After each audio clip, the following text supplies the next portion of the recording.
All right, Garrett Johnston here with Dan Hicks, and I want to look ahead to in this season that we're in right now. I look at your career, 30 years at NBC. Before we look ahead to some of the big events coming up in the schedule, I didn't realize it. Yeah, it's been a long time. How are you going to commemorate this this year? I mean, well, there's nothing planned. It's basically business as usual, but you never know down the road. I mean, the years have come so fast and furious that I think I've forgotten that it's been that long since getting NBC in 1992. Absolutely crazy. It's been an unbelievable ride, covering the events that we've been so fortunate to do. And I'll be honest, all the announcers who do what I do, broadcasters I should say, just even outside the golf world, you have to get lucky. You have to be at a place where what you do, and with me, golf, Olympics, and football, we've been able to stay in the game in those particular areas where you need the broadcast rights to be a player, so to speak. So it's been an incredible run, and we're not done yet. We're on the back nine, but we're not done yet. Exactly. Well, speaking of broadcast rights, you got the Open Championship just about 6 years ago. Did your first one out there. I want to say it was Royal Troon in Scotland. Yep. What are you looking forward to about getting to St. Andrews, the home of golf for Dan Hicks' career? I can't tell you how much I've looked forward to this. I've never been to the old course, St. Andrews. I tell people that, and they're like, wait a second, you've been doing golf this long? I haven't been there. I've played in Scotland, I've been to Scotland, I've been in the area, but I've never been to the hallowed grounds of the old course. So I've talked to a lot of people, a lot of guys on our crew, Mike Tirico, obviously, Terry Gannon, and other guys, Zinger, who was at ABC back in the day. Oh, yeah. With Mark Loomis and the old production Mark team. Loomis and all those guys. Nick Faldo was on there for a while, I'm like too. The only guy I think that hasn't been there. Really, I might be the only guy with all the players that we've had that played Opens over there. But cannot tell you how much I'm looking forward to it, in immersing myself in that place. It's special. I know there's no other place like it, but the rest of it, I'm going to get there a little early and just take it in and let it wash over me, as they say. Absolutely. Well, there's another big venue, Brookline. Yeah. The last time you were there, 23 years ago, one of the great Ryder Cups in all of history. Oh, yeah. You got to be a part of calling the action there. What is going through your mind as you get ready to go back to Brookline? Have you been back since? I mean, what are you thinking? I have been back a couple times for some various events, and so I haven't. I've been back since '99. But I tell people, they say, "Well, what are your favorite events that you've ever done?" And the Ryder Cup in '99 is at the top, near the top of the list.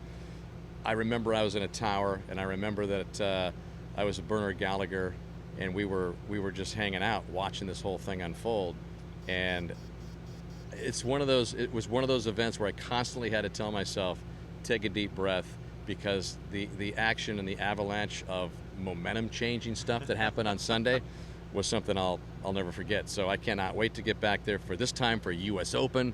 Great history there, fantastic golf course, and it's going to be special for us to get back. You already kind of alluded to it there with '99, but what are the top two Ryder Cup moments in Dan Hicks' career? I mean, you've been blessed to cover it for many years now. So hard. '99 is on top of the list, just for the way Sunday unfolded. After that, it gets a little harder. But hey, I'm an American, so I will lean toward probably Hazeltine. Was just a phenomenal event. But you know what? As I go back to Celtic Manor in 2010, even though the European team won, the crowd that enveloped around Graham McDowell for the clincher was, I think, one of the greatest visual in Ryder Cup history, because we had a camera shot from up above the green when the crowd went around him, and I think that encapsulates what the Ryder Cup is all about. So I would say 2010, because it was just so dramatic. But the loudest roars to this day that I've ever heard on a golf course anywhere were at Hazeltine. So that was really special, and Rory McIlroy and Patrick Reed match is a pretty special memory as well. Absolutely. Well, for me, what struck me about Graham winning, he had won the U.S. Open at Pebble, which you covered earlier that year, and I was happy for him. Listen, we're journalists first, right? But the story, we're happy for these athletes when they have breakthrough moments. So in your career, when have you felt the most, I don't know if the word's empathy or just excitement for a breakthrough of an athlete? It's funny. Golf-wise, I get asked a lot about, what are some of your favorite moments, and the one that just keeps coming back to mind is I think part of the reason was it was before I got to the 18th tower. I was on the ground and I would do the winner interview afterwards. Pinehurst with Payne Stewart, as we go back to 1999 again, was probably one of the most powerful moments I've ever been a part of, and that goes for any sport that I've ever done. The whole backstory of Payne, the year before at Olympic Club when he came up short and he was a changed man. It's been well documented for people that know and follow golf. But I was greenside when he made that putt and did that whole deal, which is now a statue at Pinehurst. And then what's even more memorable was I was from me to you practically from Payne and Tracy when they were hugging and he was telling her, I listened to you. I kept my head down, Lovey. I did what you told me to do. It was just like so powerful. Tears are streaming down both their faces. I'll never forget it. So that left a real impression on me, that moment at Pinehurst 99.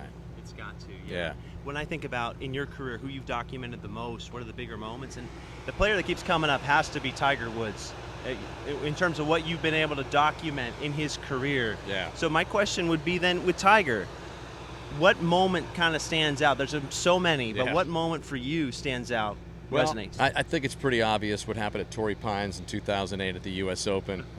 was like, I still can't believe. I can believe because it's Tiger Woods. I can believe what he did, but I think that probably stands out with everything that had happened to him, walking the course on a broken leg. And the thing about Torrey Pines was it started right when we got there. It wasn't like, we were handed this great final round.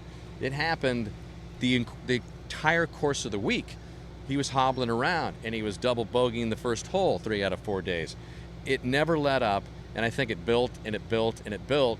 And then sometimes when you have a storyline like that, I mean, Rocco could have won or somebody else could have won. Easily. But in the end, not only did Tiger win, but the putt that he made in regulation on the 72nd hole to get it to 18 holes was, you can't write a script like that. And to be part of that and part of a team that covered it, we were pretty proud of the way we covered it.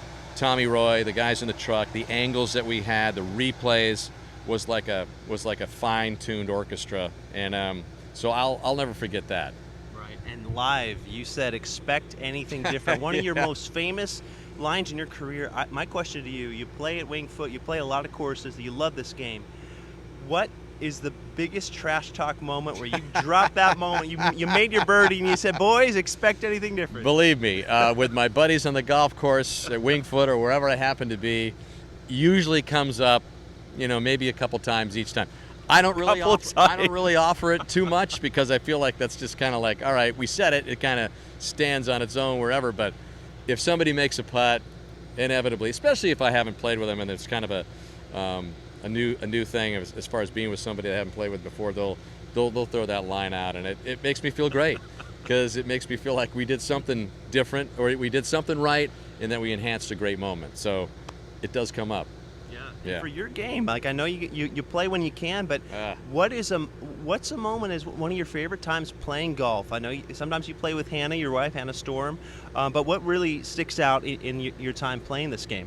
I think I would be probably remiss if I didn't mention my wife, but she doesn't play much golf anymore. But when we first got engaged, and first got married, the first golf courses she ever played, and I kid you not, were Pebble Beach, Spyglass, and we're sitting out looking over Carmel Bay, and I said, well, so what do you think of this? She goes, yeah, this is really nice. I'm like, really nice? It all goes downhill after this because wherever you go, you're really not going to experience anything quite like it. But I think from experience just playing, I think there's so many great spots in America where you can play, but I think what really kind of resonates is when you go across the pond, you play in Scotland. Before Royal Portrush opened in 2019 in Ireland, I had a chance to go play Royal County Down and work our way up the coast from Fluent to Dublin, play Port Marnock, and it's different over there. It's just it's got an aura to it, and just because it's been around for so long that nothing. I'm not saying nothing in the U.S. can match it, but historically they can't match it. So I think a buddy's trip that I took to Ireland, playing all those courses before the Open, and then seeing Portrush and hanging out there and watching Shane Lowry win was just the perfect capper for a fantasy-like week for me, playing a little golf with some buddies over there, and then doing my day job afterwards, and really appreciating what I saw with a kid from Ireland winning in Northern Ireland was just something you can't write either. What other courses did you play on that buddies trip, and what would you say to golf fans that have not played in Ireland yet? Wow. So, start off in Portmarnock if you can in Dublin. There's a little place called the Island Club, which is unbelievable. I mean, a lot of times you don't even hear these things. So we worked our way up. Let's see, where else did we play? We played north of Dublin. You went north from there, I'm right? just trying to remember. I just want to make sure I get it right because we played. Oh man, I'm spacing the place, which has the oldest clubhouse in the world. Like in the 1400s, it opened, and I'm trying to remember what the guys. It was like one of my favorite spots, and I can't remember what it is. Anyway, but Royal County Down was like an oil painting, plain inside of an oil painting. It was a perfect day, just a little bit of wind. You can get it on a rough day, but that was probably the greatest golf experience I've ever had. Royal County Down. Just what the sights and sounds. What about Royal County? Yeah, I just think it was just special. It had the it factor, and I got to say, what didn't hurt either was going in the locker room and the grill room afterwards after an incredible day, having a couple pints, and we watched Roger Federer and Novak Djokovic. Remember that match? I think. Yeah, at Wimbledon, right? 2019, right? It was, yes, it was, yes. One of the greatest tennis matches ever played. We're in there, and there was a few other Americans in there. I remember, like, Luke List was there. He played on the course, and Jamie Mulligan was there, his instructor. Those guys played. Joe Horowitz was there, who's a familiar name in golf. And we just all watched one of the greatest tennis matches ever. It's like, is it getting any better than that after a day on the links at Royal County Down? It was awesome. Absolutely. Lastly, golf in Scotland. Have you been out to Scotland much?